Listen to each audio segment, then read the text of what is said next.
Satuan Tugas Bencana Kecamatan Tamalate, Makassar menerjunkan 20 orang petugas untuk membantu membersihkan lumpur dan air sisa banjir di rumah warga.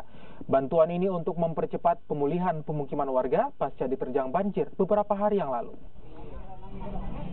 Lokasi yang menjadi prioritas Satgas Bencana yakni di sekitar Jalan Malengkeri 3, Kelurahan Mengasak, Kecamatan Tamalate, Makassar.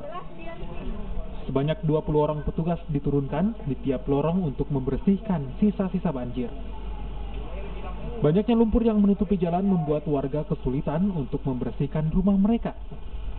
Petugas bencana juga menurunkan sejumlah alat pembersih seperti skop dan alat penyiram air untuk membersihkan lumpur di jalanan menuju rumah warga. Kami melakukan pembersihan seluruh rumah-rumah yang ada di situ yang terkena lumpur. Kita bersihkan dengan Satgas, kemudian juga ada beberapa armada kita turunkan, termasuk juga Fukuda, kemudian juga ada motor penyiram juga untuk membersihkan area-area yang terdampak lumpur yang ada di sekitar rumah. Pembersihan sisa lumpur juga dilakukan di Kelurahan Sumba Opu. Dalam sehari, sebanyak 60 orang petugas diturunkan di 3 lokasi yang terdampak bencana untuk mempercepat pemulihan jalanan dari material sisa banjir, serta memudahkan akses warga untuk kembali ke rumah.